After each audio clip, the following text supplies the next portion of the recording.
BJP ಅಭ್ಯರ್ಥಿ ನಿಮ್ ವಿರುದ್ಧ ಸೋತವರು ಪ್ರಜ್ವಲ್ ರೇವಣ್ಣ ಅವ್ರ ಹೆಸರಲ್ಲಿ ಮತನೂ ಕೇಳ್ತಿಲ್ಲ. ಇದು ಓಪನ್ ಸೀಕ್ರೆಟ್, ಅದೇ ದೊಡ್ಡ ಅಗ್ಗಜಗಾಟ ಆಗಿರ್ತಕ್ಕಂಥದ್ದು. ಸನ್ಮಾನ್ಯ ದೇವೇಗೌಡರು, ರೇವಣ್ಣವರು ಮತ್ತು ಕುಮಾರಣ್ಣವರ ಅನುಯಾಯಿ. ಹಾಗಾಗಿ ಅವರು ಏನು ಹೊಂದಾಣಿಕೆ ಮಾಡ್ಕೊಂಡಿದ್ದಾರೆ ಆ ನಿಟ್ಟಿನಲ್ಲಿ ನಾನು ಯಾರ ಮನೆಗಾಗ್ಲಿ ಹೋಗಕ್ಕೂ ನಾನು ಸಿದ್ಧ. ಮೂಲತಃ ಬಿಜೆಪಿ ಅವರು ಮತ್ತು ಬಿಜೆಪಿ ಪ್ರಾಮಾಣಿಕ ಮುಖಂಡರೆಲ್ಲ ಕೂಡ ನಮ್ಮ ಜೊತೆ ಸೇರಿ ಚುನಾವಣೆ ನಾವು ಮಾಡ್ತೇವೆ. ಅದರಲ್ಲಿ ಮುಸಲ್ಮಾನ ಮತಗಳು ನೀವು ಬಿಜೆಪಿ ಜೊತೆ ಸೇರಿದಿರಿ ಅನ್ನೋ ಕಾರಣ ಕಳ್ಕೊತಾ ಇದೀರಿ. ನೀವು ಬಿಜೆಪಿ ಫ್ರೆಂಡ್ಶಿಪ್ ಮಾಡಿದ ಪರಿಣಾಮ ಮತ ಕಳ್ಕೊತಾ ಇದೀರಿ. ನೀವೇನಾರ ಮುಸಲ್ಮಾನರು ಈ ಹಿಂದಿನಿಂದಲೂ ಕೂಡ ಜೆಡಿಎಸ್ ಪಕ್ಷ ಮತ್ತು ನಮ್ಮ ಕುಟುಂಬ ಮತ್ತು ಎಲ್ಲರನ್ನು ಕೂಡ ನಮ್ಮನ್ನ ಹಿಂದಿನಿಂದಲೂ ನಂಬ್ಕೊಂಡು ಬಂದಿದ್ದಾರೆ. ಹಾಸನ ವಿಧಾನಸಭಾ ಕ್ಷೇತ್ರ ಲೀಡ್ ಬರುತ್ತೆ ಪ್ರಜ್ವಲ್ಗೆ ಅಂತ 1 ಲಕ್ಷಕ್ಕಿಂತ ಹೆಚ್ಚು ನಾವು ಮತನ ತಗೋತೀವಿ ಅಂತ ನನ್ನ ನಿರೀಕ್ಷೆ. ಆದ್ರೆ ಮತದಾರರು ಯಾವ ತರ ಸ್ಪಂದಿಸ್ತಾರೆ ನೋಡ್ಬೇಕು. ನಿಮ್ಮ ಬಿಜೆಪಿ ಸ್ನೇಹಿತರಿಗೆ ಏನ್ ಹೇಳ್ತೀರಿ ನೀವು? ಮೋದಿ ಅವರು ಪ್ರಧಾನಮಂತ್ರಿ ಆಗಬೇಕು ಅಂತಾನೆ ದೇಶಾದ್ಯಂತ ಎಲ್ಲರೂ ಕೂಡ ಒಂದು ಆಸೆನ ಇಟ್ಕೊಂಡಿದ್ದಾರೆ. ಯಾವ ಕಾರಣಕ್ಕೆ ನರೇಂದ್ರ ಮೋದಿ ಅವರನ್ನ ಜನ ಮತ್ತೆ ಒಪ್ಪಬೇಕು ಅಂತ? ಹಿಂದೂ ಧರ್ಮದ ಒಂದು ಇದನ್ನ ಕೂಡ ಅವತ್ತು ಎಲ್ಲಾ ಎತ್ತಿಡಂತ ಕೆಲಸನ ಕೂಡ ಮಾಡ್ತಾ ಇದ್ದಾರೆ. ಸನ್ಮಾನ್ಯ ದೇವೇಗೌಡರಿಗೆ ಪ್ರಧಾನಮಂತ್ರಿ ಅವರು ಕೂಡ ಅಂತ ಗೌರವನ ನೋಡಿದ್ರೆ ನಮಗೆ ಎಲ್ಲ ಒಂದ್ ಕಡೆ ಬಹಳ ಸಂತೋಷ. ಹಾಸನ ಲೋಕಸಭಾ ಕಣ ರಂಗೇರ್ತಾ ಇದೆ. ಜೆಡಿಎಸ್ ಬಿಜೆಪಿ ಮೈತ್ರಿಕೂಟದ ಅಭ್ಯರ್ಥಿ ಪ್ರಜ್ವಲ್ ರೇವಣ್ಣ ಹಾಗೆ ಕಾಂಗ್ರೆಸ್ನ ಶ್ರೇಯಸ್ ಪಟೇಲ್ ನಡುವೆ Congress versus NDA, INDA versus NDA ಮೈತ್ರಿಕೂಟ. ಬಹಳ ಅದರಲ್ಲೂ ಹಾಸನ ಲೋಕಸಭೆಯಲ್ಲಿ ಹಾಸನ ವಿಧಾನಸಭಾ ಕ್ಷೇತ್ರ ಬಹಳ ರಂಗೇರ್ತಿದೆ. ಕಾರಣ ಇಷ್ಟೇ, ಯಾರು ಒಪ್ತಾರೋ ಬಿಡ್ತಾರೋ. ಹಾಸನದ ಬಿಜೆಪಿಯ ಮಾಜಿ ಶಾಸಕ ಪ್ರೀತಮ್ ಗೌಡ ಬೆಂಬಲಿಗರೆಲ್ಲರೂ ಕೂಡ ಕಾಂಗ್ರೆಸ್ಗೆ ಜೈ ಅಂತ ಪೋಲ್ ಮಾಡ್ತಾ ಇದ್ದಾರೆ, ಮತ ಹಾಕಿಸ್ತಾ ಇದ್ದಾರೆ. ಹಾಸನ ವಿಧಾನಸಭಾ ಕ್ಷೇತ್ರದಲ್ಲಿ ಕಾಂಗ್ರೆಸ್ಗೆ ಡೆಪಾಸಿಟ್ ಬಂದಿರಲಿಲ್ಲ ವಿಧಾನಸಭೆ ಚುನಾವಣೆಯಲ್ಲಿ. ಆದ್ರೆ ಈ ಬಾರಿ ಜೆಡಿಎಸ್ ಶಾಸಕರಾದಂತ ಸ್ವರೂಪ್ ಅವರು ಏಕಾಂಗಿಯಾಗಿ ಬಿಜೆಪಿ ಕಾರ್ಯಕರ್ತರನ್ನ ಕಟ್ಕೊಂಡು ಮತ ಕೇಳ್ತಾರೆ. ನಿಮ್ ಜೊತೆಗ ಸ್ವರೂಪ್ ಅವರು ಇದ್ದಾರೆ. ಸರ್ ನಮಸ್ಕಾರ. ನಮಸ್ತೆ ಸರ್. ಏನ್ ಸಮಾಚಾರ? ಹೇಳ್ಬೇಕು ಸರ್. ಹಾಸನ ಲೋಕಸಭಾ ಕ್ಷೇತ್ರ ಚುನಾವಣೆ ಈಗ ತಮಗೆ ಗೊತ್ತಿದೆ, ಹಾಸನ ವಿಧಾನಸಭಾ ಕ್ಷೇತ್ರ ಮತ್ತು ಹಾಸನ ಜಿಲ್ಲೆ ಒಂದು ಲೋಕಸಭಾ ಕ್ಷೇತ್ರ ದೊಡ್ಡ ಮಟ್ಟಕ್ಕೆ ಚುನಾವಣೆ ನಡೀತಾ ಇದೆ ಈಗಾಗಲೇ. ನಾನು ಯಾಕೆ ನಿಮ್ಗೆ ಸ್ವರೂಪ್ ಅವರು ಕೂಡ ನಾವು ಪ್ರಜ್ವಲ್ ಅವ್ರನ್ನ ಮಾತಾಡ್ಸಿದ್ದೆ, ಕಾಂಗ್ರೆಸ್ ಅಭ್ಯರ್ಥಿ ಶ್ರೇಯಸ್ ಅವ್ರು ಮಾತಾಡ್ಸಿದ್ದೆ. ಎಕ್ಸ್ಟ್ರಾಡಿನರಿ ಇಂಪಾರ್ಟೆಂಟ್ ಅಂದ್ರೆ ನನಗೆ ಸ್ವರೂಪ್ ಅವ್ರನ್ನ ಮಾತಾಡಿಸ್ಬೇಕು ಅನ್ಸ್ತು, ಹಾಗಾಗಿ ನಾನು ಇಲ್ಲಿ ಬಂದೆ. ಕಾರಣ ಇಷ್ಟೇ, ಹಾಸನ ವಿಧಾನಸಭಾ ಕ್ಷೇತ್ರದ ಹಾಲಿ ಶಾಸಕರು ಜೆಡಿಎಸ್ ಎಂಎಲ್ಎ, ನೀವು ಬಿಜೆಪಿ ಅವರು ಮೈತ್ರಿ ಆಗಿದ್ದೀರಿ. ಬಿಜೆಪಿ ಅಭ್ಯರ್ಥಿ ನಿಮ್ ವಿರುದ್ಧ ಸೋತವರು ಪ್ರಜ್ವಲ್ ರೇವಣ್ಣ ಅವ್ರ ಹೆಸರಲ್ಲಿ ಮತನೂ ಕೇಳ್ತಿಲ್ಲ. ಇದು ಓಪನ್ ಸೀಕ್ರೆಟ್, ಅದೇ ದೊಡ್ಡ ಅಗ್ಗಜಗಾಟ ಆಗಿರ್ತಕ್ಕಂಥದ್ದು. ಪ್ರೀತಮ್ ಗೌಡ್ರ ಕಡೆಯವರು ಕಾಂಗ್ರೆಸ್ ಪರವಾಗಿ ಚುನಾವಣೆಯನ್ನ ಮಾಡ್ತಾ ಇದ್ದಾರೆ. ನೀವು ಒಪ್ತಿರೋ ಬಿಡ್ತಿರೋ ಸೆಕೆಂಡ್ರಿ, ಅದು ರಿಯಾಲಿಟಿ, ಹಾಗಾಗಿ ನನ್ಗೆ ಗೊತ್ತು ಹೇಳಿ. ಬಟ್ ಈ ಬಾರಿ ನೀವು ಕಳೆದ ಬಾರಿ ಪಡೆದಂತ 85,000 ಮತ, ಬಿಜೆಪಿ ಪಡೆದಂತ ಅಭ್ಯರ್ಥಿ 77,000 ಮತ, ಇಬ್ರದ್ದು ಸೇರ್ಕೊಂಡ್ರೆ 1,40,000 ಮತ ಬಿಡ್ಬೇಕು. ಹಂಗ್ ನೋಡೋದು ಹತ್ತತ್ರ ಇಟ್ಸ್ ಪಾಸಿಬಲ್. ಇದು ತಮಗೆ ಗೊತ್ತಿದೆ, ವಿಧಾನಸಭಾ ಚುನಾವಣೆನೇ ಬೇರೆ ಮತ್ತು ಲೋಕಸಭಾ ಚುನಾವಣೆನೇ ಬೇರೆ ತರ ಆಗ್ತದೆ. ಆದ್ರೆ ನಾವು ಪಕ್ಷಕ್ಕೆ ನಿಷ್ಠ ಆಗಿರೋನು ಸನ್ಮಾನ್ಯ ದೇವೇಗೌಡರು, ರೇವಣ್ಣವರು ಮತ್ತು ಕುಮಾರಣ್ಣವರ ಅನುಯಾಯಿ. ಹಾಗಾಗಿ ಅವರು ಏನು ಹೊಂದಾಣಿಕೆ ಮಾಡ್ಕೊಂಡಿದ್ದಾರೆ ಆ ನಿಟ್ಟಿನಲ್ಲಿ ನಾನು ಯಾರ ಮನೆಗಾಗ್ಲಿ ಹೋಗಕ್ಕೂ ನಾನು ಸಿದ್ಧ. ಮಾಜಿ ಶಾಸಕರಾಗಿರ್ಬೋದು ಅಥವಾ ಅವರ ಪಕ್ಷದ ಮುಖಂಡರಾಗಿರ್ಬೋದು, ಹೊಂದಾಣಿಕೆ ಮಾಡ್ಕೊಂಡು ನಾವು ಚುನಾವಣೆ ಮಾಡೋಣ ಅಂತ ಸಿದ್ಧವಾಗಿದ್ದೀವಿ. ಅದ್ರೆಲ್ಲ ಒಂದ್ ಕಡೆ ಕೆಲವರು, ನಾನು ಎಲ್ಲರೂ ಅಂತ ಹೇಳಲ್ಲ, ಕೆಲವರು ಪಕ್ಷ ಏನ್ ಬಿಜೆಪಿ ಪಕ್ಷದವ್ರು ಕೆಲವರು ಮಾಡ್ತಿಲ್ಲ. ಬಟ್ ಮೂಲತಃ ಬಿಜೆಪಿ ಅವರು ಮತ್ತು ಬಿಜೆಪಿ ಪ್ರಾಮಾಣಿಕ ಮುಖಂಡರೆಲ್ಲ ಕೂಡ ನಮ್ಮ ಜೊತೆ ಸೇರಿ ಚುನಾವಣೆ ನಾವು ಮಾಡ್ತಾ ಇದ್ದಾರೆ. ಹಾಸನ ವಿಧಾನಸಭಾ ಕ್ಷೇತ್ರದ ಪ್ರಾಮಾಣಿಕ ಬಿಜೆಪಿ ಕಾರ್ಯಕರ್ತರು, ಸಂಘ ಪರಿವಾರದ ಮೋದಿ ಭಕ್ತರು, ಮೋದಿ ನಿಷ್ಠಾ ಪಡೋರು ಪ್ರಜ್ವಲ್ ಓಟ್ ಹಾಕ್ತಾರೆ ಅಂತ ನೀವು ಹೇಳಿ? ಖಂಡಿತ. ಸೊ ಹಾಗಾಗಿ ಇದ್ರಲ್ಲಿ ರಿಸಲ್ಟ್ ಗೊತ್ತಾಗುತ್ತೆ, ನಿಜವಾದ ಬಿಜೆಪಿ ನಾಯಕರು ಯಾರು, ಸಂಘ ಪರಿವಾರದ ನಾಯಕರು ಯಾರು, ಮೋದಿ ನಿಷ್ಠ ಪಡೋರು ಯಾರು, ಏನು ಅನ್ಕೋತಿತ್ತು. ಟೆಸ್ಟ್ ನಿಮ್ಗೆ 85,000 ಓಟ್ ಬಂದಿತ್ತು. ಅದರಲ್ಲಿ ಮುಸಲ್ಮಾನ ಮತಗಳು ನೀವು ಬಿಜೆಪಿ ಜೊತೆ ಸೇರಿದಿರಿ ಅನ್ನೋ ಕಾರಣ ಕಳ್ಕೊತಾ ಇದೆ. ಮುಸಲ್ಮಾನ ಮತಗಳು ಜೆಡಿಎಸ್ ನ ಒಂದ್ ರೀತಿಯ ವೋಟ್ ಬ್ಯಾಂಕ್ ಆಗಿತ್ತು. ನೀವು ಬಿಜೆಪಿ ಫ್ರೆಂಡ್ಶಿಪ್ ಮಾಡಿದ ಪರಿಣಾಮ ಮತ ಕಳ್ಕೊತಾ ಇದೀರಿ. ನೀವೇನಾರ 1%, 2% ವೋಟ್ ಬೆಳೆದ ತೀರಾ ಇಲ್ಲ, ಅದನ್ನ ನಾನು ಒಪ್ಪಲ್ಲ. ಯಾಕೆಂದ್ರೆ ಮುಸಲ್ಮಾನರು ಈ ಹಿಂದಿನಿಂದಲೂ ಕೂಡ ಜೆಡಿಎಸ್ ಪಕ್ಷ ಮತ್ತು ನಮ್ಮ ಕುಟುಂಬ ಮತ್ತು ಎಲ್ಲರನ್ನು ಕೂಡ ನಮ್ಮನ್ನ ಹಿಂದಿನಿಂದಲೂ ನಂಬ್ಕೊಂಡು ಬಂದಿದ್ದಾರೆ. ಯಾಕೆಂದ್ರೆ ನಮ್ದೇ ಒಂದು ಸಂಬಂಧನೇ ಬೇರೆ ತರ ಇದೆ ಮುಸಲ್ಮಾನ್ ಬಾಂಧವರದು, ಅಲ್ಪಸಂಖ್ಯಾತರು.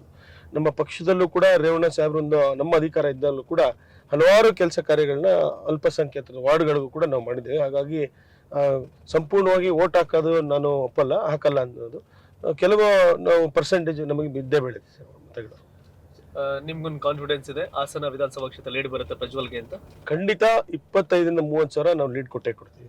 25,000 to 30,000 ಅಂದ್ರೆ ಪೋಲಿಂಗ್ 1,70,000 ಆಗುತ್ತೆ. 1,60,000 ಆಗುತ್ತೆ. 1,60,000 ಪೋಲಿಂಗ್ ಆದ್ರೆ ನಿಮ್ಗೆ 25,000 ಲೀಡ್ ಆಗ್ಬೇಕು ಅಂದ್ರೆ ನಿಮ್ಮ ಅಭ್ಯರ್ಥಿಗೆ ಸರಿ ಸುಮಾರು ಒಂದು 90,000 ಓಟ್ ಬರ್ಬೇಕಾಗುತ್ತೆ. ಈಗ ನಾನು ಹೇಳಿದ್ದು ನಾವು ಇನ್ನೂ ಹೆಚ್ಚು ನಿರೀಕ್ಷೆ ಮಾಡ್ಬೇಕು. ಯಾಕೆಂದ್ರೆ ತಾವು ಹೇಳಿದಾಗೆ ವಿಧಾನಸಭಾ ಚುನಾವಣೆಯಲ್ಲಿ ನಮ್ಮ ಏನು ಕಾಂಗ್ರೆಸ್ ಅಭ್ಯರ್ಥಿ ತಗೊಂಡು 4,300 ಚಿಲ್ಲರೆ ಅಷ್ಟೇ.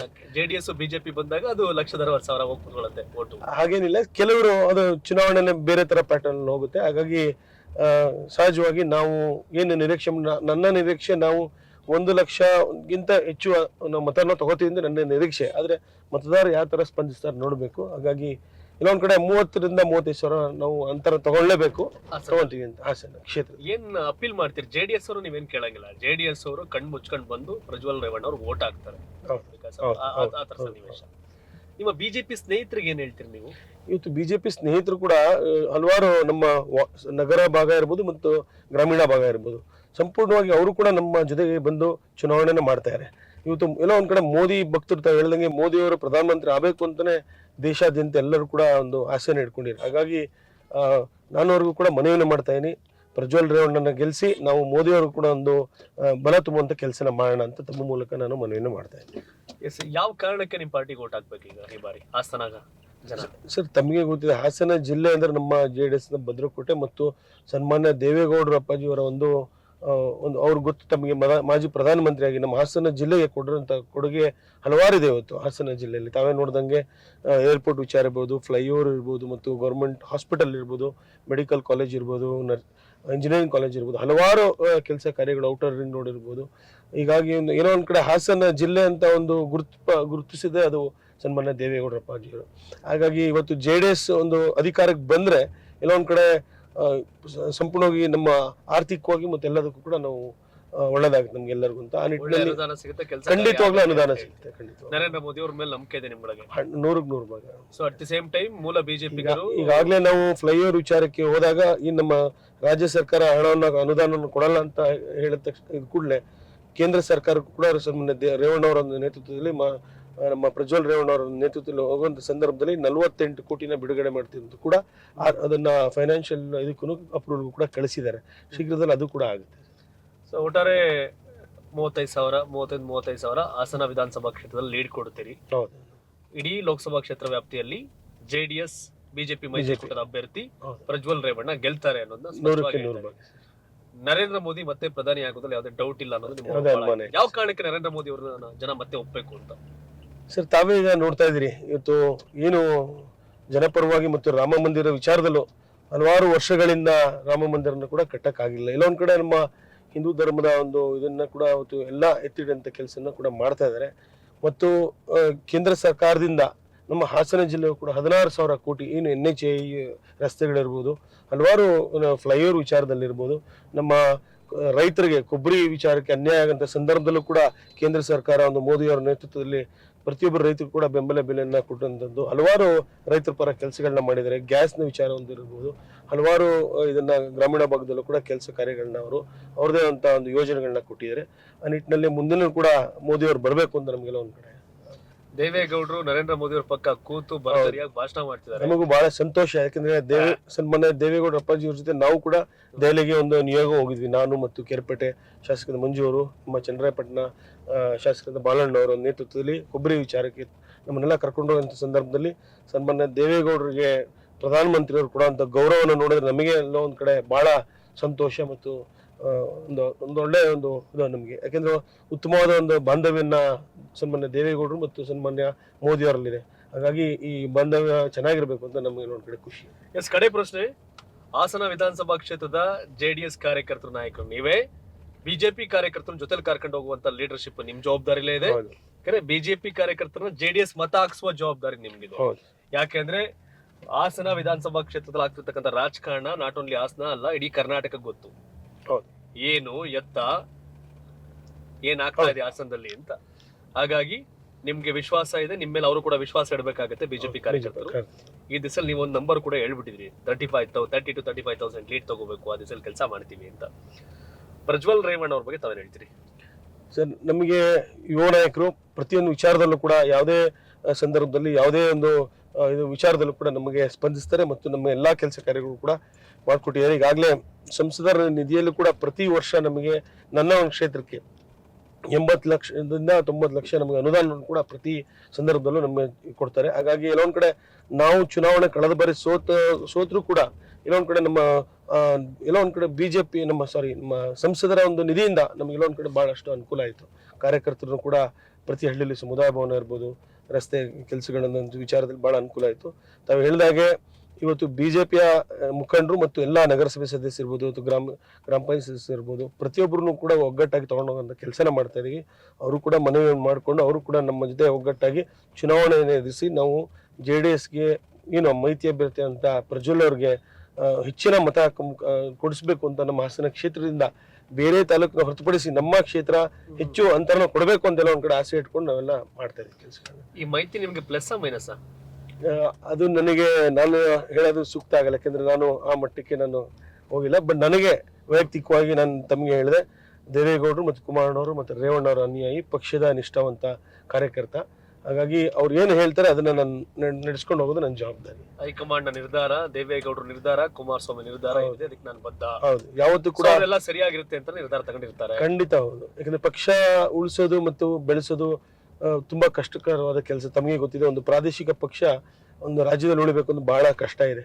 ಹಾಗಾಗಿ ಇವತ್ತೊಬ್ಬ ನಾನು ರಾಜಕಾರಣಿ ಆಗಲ್ಲ, ನಾನು ದೇವೇಗೌಡರ ಒಂದು ಕುಟುಂಬದ ಒಬ್ಬ ಮಗನಾಗಿ ನಾನು ಅವರು ಯಾವ ರೀತಿ ಅವ್ರು ನಡ್ಕೊಂತ ಆ ರೀತಿ ನಾನು ಯಾವಾಗಲೂ ಕೂಡ ಅವ್ರ ಜೊತೆ ನಾನು ಇರ್ತೀನಿ. Yes, thank you so much. ಸ್ಪಷ್ಟವಾಗಿ, ಒಂದಷ್ಟು ನೇರವಾಗಿ, ಒಂದಷ್ಟು ಅಭಿನೇರವಾಗಿ ಉತ್ತರಗಳನ್ನ ಕೊಟ್ಟಿದ್ದೀರಿ. ಅದು ಹಾಸನ ವಿಧಾನಸಭಾ ಕ್ಷೇತ್ರದ ಜನರಿಗೆ, ಮತದಾರರಿಗೆ ಮತ್ತು ಹಾಸನ ಲೋಕಸಭಾ ವ್ಯಾಪ್ತಿಯವ್ರಿಗೆ ಅರ್ಥ ಆಗಿರ್ತದೆ ಅಂತ ನಾನು ಭಾವಿಸ್ತೇನೆ. ಮತ್ತೆ ನರೇಂದ್ರ ಮೋದಿ ಪ್ರಧಾನಿ ಆಗ್ತಾರೆ? 100ಕ್ಕೆ 100 400ಕ್ಕೂ ಅಧಿಕ ಸ್ಥಾನ ಅಂತಾರೆ. It's possible. ನೋಡೋಣ ಸರ್ ಅದನ್ನ, ಯಾಕಂದ್ರೆ ನಮ್ಮ ಕ್ಷೇತ್ರ ನಾವು ಹೇಳ್ಬೋದು, ಬೇರೆ ಇವತ್ತು ಜನಗಳ ಮತಗಳ ಹೇಗಾಗ್ತಾರೆ ಅಂತ ನಾವು ಊಹಿಸೋಕ್ಕೂ ಆಗಲ್ಲ. ಹಾಗಾಗಿ ಖಂಡಿತವಾಗ್ಲೂ ಆಗ್ತಾರೆ ಅಂತ ಭಾವನೆ. ಸ್ವರೂಪ್ ಪ್ರಕಾಶ್ ಅವರು ಹಾಸನದ ಶಾಸಕರು. ಹಾಸನ ಲೋಕಸಭಾ ಕ್ಷೇತ್ರದಲ್ಲಿ ಬಹಳ ಹೈ ವೋಲ್ಟೇಜ್ ಕ್ಷೇತ್ರ ಅದು ಹಾಸನ ವಿಧಾನಸಭಾ ಕ್ಷೇತ್ರ. ಯಾಕಂದ್ರೆ ಇಲ್ಲಿ JDS ಹಾಗೂ ಬಿಜೆಪಿಗರನ್ನ ಜೊತೆಯಲ್ಲಿ ಕರೆದುಕೊಂಡು ಚುನಾವಣೆ ಮಾಡುವಂತ ಜವಾಬ್ದಾರಿ ಸ್ವರೂಪ್ ಮೇಲೆ ಇದೆ. ಹಾಗಾಗಿ ವಿಶ್ವಾಸದಲ್ಲಿದ್ದಾರೆ ಇವರು, ಲೀಡ್ ಕೊಡ್ತೀವಿ ಅಂತ. ನೀವು ಕೂಡ ಕೇಳಿಸ್ಕೊಂಡಿದ್ದೀರಿ. 26ನೇ ತಾರೀಕು ಮತದಾನ ಇದೆ. ಎಲ್ಲರೂ ನಿಮ್ ಕ್ಷೇತ್ರದಲ್ಲಿ ವೋಟ್ ಮಾಡಿ. ಫಸ್ಟ್ ಪ್ಲೇಸ್ ಯಾರು ವೋಟಿಂಗ್ ಇದೆ ಕರ್ನಾಟಕದಲ್ಲಿ ಅವರು. At the same time June 4ನೇ ತಾರೀಕು 4 ಗಂಟೆ ಒಳಗೆ ಫಲಿತಾಂಶ ಬಂದಿರುತ್ತೆ. ಇವರ ವಿಶ್ವಾಸ, ಮತ್ತೊಬ್ರು ವಿಶ್ವಾಸ, ಯಾರೋ ಒಬ್ರನ್ನ ಗೆಲ್ಲಿಸ್ತೀನಿ ಅಂತ, ಇನ್ನೊಬ್ರು ಯಾರೋ ಸೋಲಿಸ್ತೀನಿ ಅಂತ ನಿಂತವರ ಫಲಿತಾಂಶ ಅವತ್ತು ಗೊತ್ತಾಗತ್ತೆ. ತಾವೇನ್ ಹೇಳ್ತೀರಿ? ಹಾಸನ ಲೋಕಸಭಾ ಕ್ಷೇತ್ರ ಗೆಲ್ಲೋದು ಯಾರು? ಕಾಂಗ್ರೆಸ್ನ ಅಭ್ಯರ್ಥಿ ಶ್ರೇಯಸ್ ಪಟೇಲ ಅಥವಾ JDS ಬಿಜೆಪಿ ಮೈತ್ರಿಕೂಟದ ಅಭ್ಯರ್ಥಿ ಪ್ರಜ್ವಲ್ ರೇವಣ್ಣ ಅವರ? ನಿಮ್ಮ ಆಯ್ಕೆ ಯಾರು? ನಿಮ್ಮ ಒಪಿನಿಯನ್ ಏನು? ಕಾಮೆಂಟ್ ಮಾಡಿ ತಿಳಿಸಿ. ಹಾಗೆ ಯಾರಾಗ್ಬೇಕು ಪ್ರಧಾನಿ? ನರೇಂದ್ರ ಮೋದಿ ಅವರ, ರಾಹುಲ್ ಗಾಂಧಿ ಅವರ? ಕಾಮೆಂಟ್ ಮಾಡಿ. ಧನ್ಯವಾದ. Thank you so much sir. Thank you sir. ಒಳ್ಳೆದಾಗ್ಲಿ. Thank you. ಧನ್ಯವಾದ. ಇದು ಕರ್ನಾಟಕ ಟಿವಿ, ಕನ್ನಡಿಗರ ಧ್ವನಿ. ಯೂಟ್ಯೂಬ್ನಲ್ಲಿ ಕರ್ನಾಟಕ ಟಿವಿ ಅಂತ ಸರ್ಚ್ ಮಾಡಿ, ನಂತರ ನಮ್ಮ ಕರ್ನಾಟಕ ಟಿವಿ ಸಬ್ಸ್ಕ್ರೈಬ್ ಮಾಡಿ. ಸಬ್ಸ್ಕ್ರೈಬ್ ಆದ್ಮೇಲೆ ನಿಮಗೆ ಹೋಮ್ ಪೇಜ್ ಬಂದರೆ ಕಮ್ಯುನಿಟಿ ಅನ್ನೋ ಆಪ್ಷನ್ ಸಿಗುತ್ತೆ. ಈ ಕಮ್ಯುನಿಟಿ ಆಪ್ಷನ್ ಕ್ಲಿಕ್ ಮಾಡಿದ್ರೆ ನಿಮ್ಮ ಕೆಳಗಡೆ 28 ಲೋಕಸಭಾ ಕ್ಷೇತ್ರಗಳ ಒಂದು ಪೋಲ್ ಕ್ರಿಯೇಟ್ ಮಾಡಲಾಗಿದೆ. ನೀವು ಹೋಗಿ 28 ಕ್ಷೇತ್ರಗಳಲ್ಲಿ ಯಾರು ಗೆಲ್ತಾರೆ, ಯಾರು ಗೆಲ್ಲಬೇಕು, ನಿಮ್ಮ ಸಪೋರ್ಟ್ ಯಾರಿಗೆ ಅಂತ ಅಲ್ಲಿ ನೀವು ಕ್ಲಿಕ್ ಮಾಡ್ಬೋದು, ಅಂದರೆ ವೋಟ್ ಮಾಡ್ಬೋದು. ಇಲ್ಲೇನು ವೋಟಿಂಗ್ ಆಗುತ್ತೆ ನಾವು ಪ್ರತಿದಿನ ನಾವು ನ್ಯೂಸಲ್ಲಿ ನಿಮಗೆ ಅಪ್ಡೇಟ್ ಮಾಡ್ತಿರ್ತೀವಿ. ಇದು ಮತದಾನದ ದಿನದವರೆಗೂ ಕೂಡ ಈ ಪೋಲಿಂಗ್ ಓಪನ್ ಇರುತ್ತೆ.